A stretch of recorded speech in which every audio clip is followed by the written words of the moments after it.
Dans l'Antiquité, la technologie trouvait son application dans des lieux inattendus. Qu'y a-t-il de plus surprenant qu'un temple? Dans des manuscrits anciens, on a découvert d'étonnantes machines destinées à créer l'illusion et la magie. Des statues qui pleurent des larmes de sang, des temples qui font parler le tonnerre, des chars qui s'élèvent dans les airs. Toutes ces machines destinées au temple fonctionnaient grâce à des techniques très sophistiquées. Il s'agissait des artifices des dieux.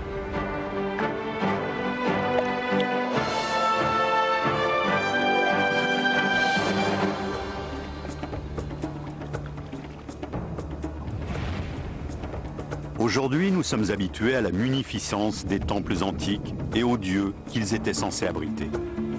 Mais les merveilles d'ingéniosité contenues dans ces temples et les cérémonies religieuses qui s'y déroulaient ne sont connues que depuis peu. Les révélations des anciens manuscrits nous obligeront peut-être à repenser tout ce que l'on croyait savoir sur le monde antique. Grâce à toutes sortes de références, on connaît la diversité et le type des machines qu'on a inventées dans le monde antique pour des usages souvent très variés. Les prêtres de cette époque étaient quasiment des magiciens ou des illusionnistes qui manipulaient les fidèles en créant une atmosphère particulière. Ces divers engins mécaniques étaient utilisés lors de cérémonies paroxystiques liées à un rite ou à un culte particulier. Il y a plus de 2000 ans, la religion jouait dans la société un rôle d'une importance incroyable. Si les foules s'entassaient dans les temples, ce n'était pas pour y chercher un réconfort spirituel. On se rendait au temple pour y chercher des émotions fortes. Et les prêtres étaient chargés d'épouvanter les foules, de faire régner un sentiment de terreur et de faire se dresser les cheveux sur les têtes. Et pour terroriser efficacement les adeptes de telle ou telle divinité, les prêtres employaient les astuces techniques les plus ingénieuses, les procédés que les plus grands cerveaux du monde antique avaient réussi à mettre au point. L'un d'eux, Héron d'Alexandrie, avait inventé une surprenante panoplie de machines compliquées et très perfectionnées. Héron d'Alexandrie a écrit de nombreux ouvrages. Le plus célèbre d'entre eux s'intitule « Les pneumatiques ». Il traite de la façon d'utiliser l'air et les gaz pour déplacer des objets de façon à étonner les foules, à donner une impression de magie aux gens qui se rendaient au temple. On commence seulement aujourd'hui à comprendre le mécanisme des ingénieux systèmes qu'il utilisait. Un bon exemple de ces réalisations, ce cheval dont on scie l'encolure et qui boit, surveillé par un personnage au corps d'Éphèbe. C'est l'une des machines les plus célèbres, baptisée numéro 78. Il s'agit d'un fragment d'autel, d'un élément que les prêtres utilisaient pour démontrer aux fidèles que les dieux étaient présents. La machinerie était si compliquée qu'elle laisse perplexes les ingénieurs et les scientifiques d'aujourd'hui. Selon le principe qui la met en œuvre, la lame tranchant l'encolure du cheval est reliée à une série de roues dentées et d'engrenages. Il faut imaginer que la tête était reliée au reste du corps par un tuyau.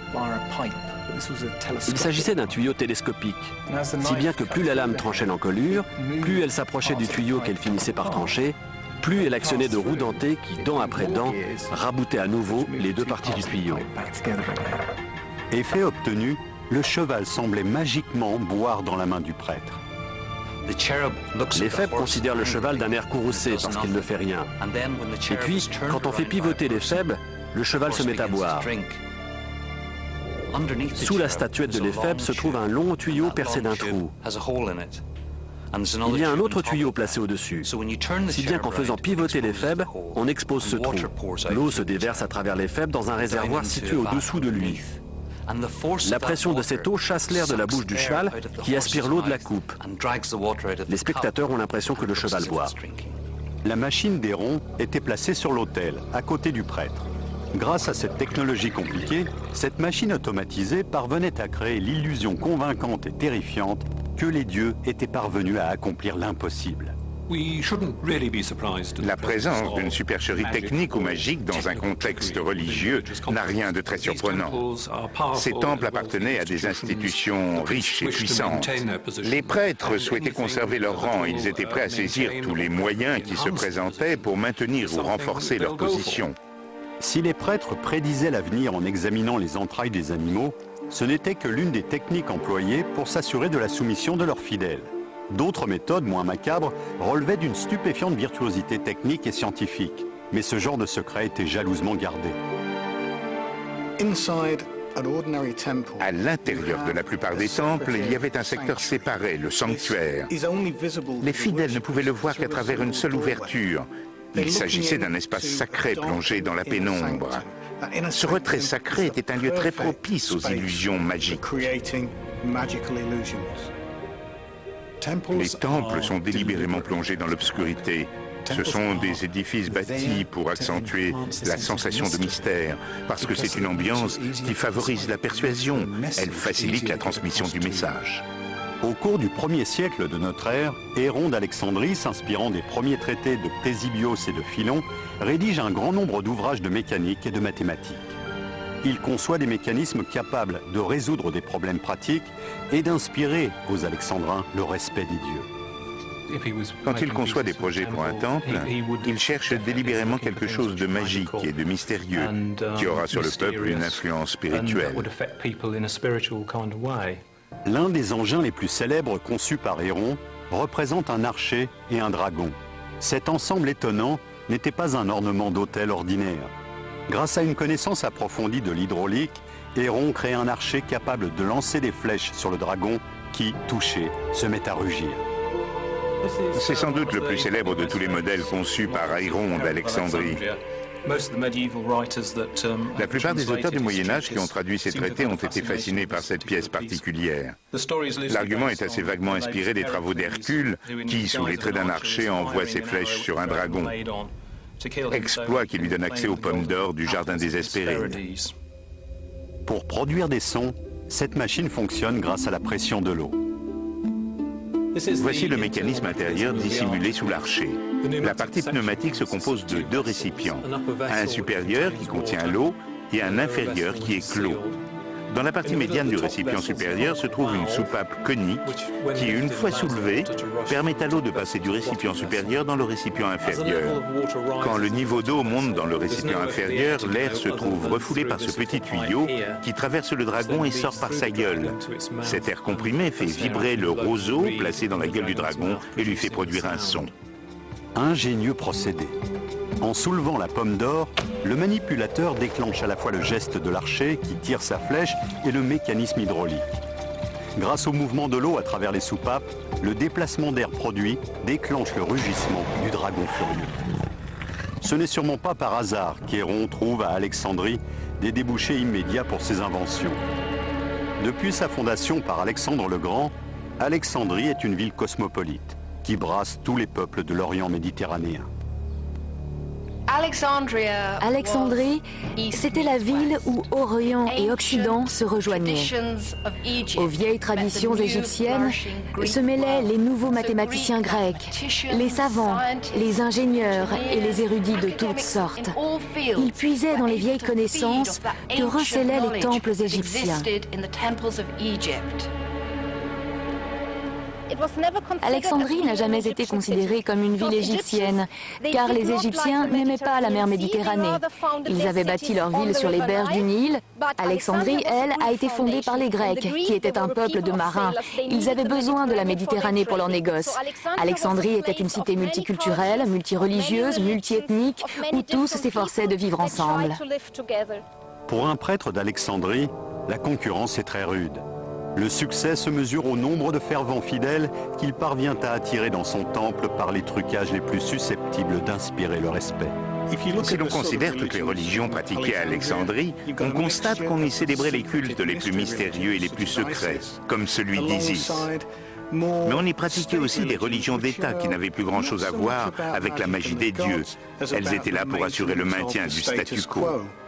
Alexandrie abrite toutes sortes de religions concurrentes et étranges. Mais pour renforcer son pouvoir, l'héritier d'Alexandre le Grand en promeut une qui doit dépasser toutes les autres, dominée par un dieu particulièrement redoutable. Il s'agit du dieu Sérapis. Son culte reprend certains éléments des religions grecques et égyptiennes. D'anciens manuscrits nous décrivent les mécanismes étranges mis en œuvre par les prêtres dans le temple de Sérapis à Alexandrie. Un de ces mécanismes en particulier stupéfie encore notre monde moderne. Les auteurs anciens décrivent une sorte de char qui paraît voler tout seul dans les airs comme par magie. Comment les ingénieurs de l'Antiquité ont-ils pu vaincre la gravité 2000 ans avant nous? Qu'est-ce qui était en jeu dans ce temps? Et comment les inventeurs de cette lointaine époque ont-ils pu réaliser les merveilles qui s'y déroulaient? L'Alexandrie antique était une cité célèbre pour sa bibliothèque, qui contenait la plupart des plus importants ouvrages de l'Antiquité. Les ingénieurs et les inventeurs d'Alexandrie recueillaient et étudiaient des livres de sciences, de mécanique, des ouvrages d'art et de philosophie. Ils connaissaient les secrets des Grecs et se servaient des lois de la science pour concevoir des mécanismes extraordinaires dans leurs temples destinés à faire croire, semble-t-il, à la présence des dieux. Ces inventeurs seraient-ils parvenus à une maîtrise dont on ne les aurait jamais cru capables? L'histoire la plus extraordinaire concernant ces machineries logées dans les temples d'Alexandrie se trouve dans le Sérapéion, le temple fondé par Ptolémée Ier en l'honneur du dieu Sérapis. Le Sérapéion d'Alexandrie était l'un des grands temples du monde méditerranéen. Il a survécu pendant l'Empire romain et même au-delà, jusqu'à ce qu'il soit détruit en 391 par les chrétiens. Dans le temple de Sérapis se déroulaient des spectacles grandioses. Le Sérapéion était le plus vaste et le plus célèbre des temples d'Alexandrie. Aujourd'hui, hélas, il n'en reste plus grand-chose. Le seul monument qui demeure encore debout sur le site du temple, c'est cette colonne que vous voyez derrière moi. On l'appelle colonne de Pompée car elle a été édifiée à l'époque romaine. Mais bien avant l'érection de cette colonne de Pompée à côté du Sérapéion, le bruit courait que d'extraordinaires phénomènes se déroulaient dans le temple. Ces histoires sont rapportées par les premiers historiens grecs et romains. L'un d'eux, en particulier, décrit un char en fer capable de voler dans les airs. Selon une tradition rapportée par les auteurs du IVe et du Ve siècle, on utilisait le pouvoir magnétique de la magnétite pour procéder à des expériences étranges à l'intérieur du temple. L'un des évêques de Carthage, Quod Vadeus, relate dans ses écrits l'existence d'un char en fer capable lui aussi de rester en suspension dans les airs. Richard Winley, expert en automates anciens, est persuadé que les inventeurs d'Alexandrie avaient compris le phénomène magnétique. Mais tout de même, un char volant? En fait, on suppose que ce char était construit avec une variété de fer ou de métal ferreux. Un énorme morceau de magnétite était dissimulé dans le plafond, ce qui avait pour conséquence de soulever le char et de le maintenir magiquement en suspension, sans aucun soutien apparent. À Athènes, l'historien grec Ioannis Arvanitis se passionne pour ces histoires stupéfiantes. Je jugeais cela intéressant, mais un peu étrange. Un char qui flotte dans les airs au beau milieu d'un temple, cela n'avait pas de sens. Arvanitis a cherché dans les textes grecs anciens et il a découvert 3 références distinctes à cet étonnant char volant. Il a compris qu'il était relié au dieu Sérapis, l'équivalent de l'Apollon grec, dieu du soleil. Dans les mythes grecs, Apollon, dieu du soleil, est couramment représenté conduisant un char tiré par 4 chevaux, appelé quadrige, émergeant de la mer et s'envolant dans les airs. C'est ainsi qu'on le voit représenté au Parthénon, entre autres. Le dieu du soleil avait besoin d'un char pour s'élever dans les airs. C'était un mécanisme très élaboré destiné à faire croire aux fidèles que le dieu était présent parmi eux. Ce qui rend ce char encore plus remarquable, c'est que ce mécanisme de lévitation était rigoureusement en phase avec la rotation du soleil. Sur la façade est du temple, il y avait une toute petite fenêtre. Étant donné que le soleil change de position selon la saison, il y avait un moment précis où un rayon de soleil pénétrait et touchait les lèvres du dieu Sérapis. Quand les portes étaient ouvertes, elles révélaient la gigantesque figure de Sérapis sur son trône. Selon les textes anciens, un petit char conduit par Hélios, dieu du soleil, était magiquement attiré vers la grande statue du dieu Sérapis. Le rite touchait à son apogée lorsque le soleil entrait dans le temple et frappait le visage du dieu Sérapis. À ce moment précis, le char décollait du sol et restait en lévitation devant la statue. On suppose qu'on disposait dans le plafond du temple un gros bloc de magnétite qui, par son pouvoir magnétique, attirait le petit char métallique. Les textes anciens indiquent qu'on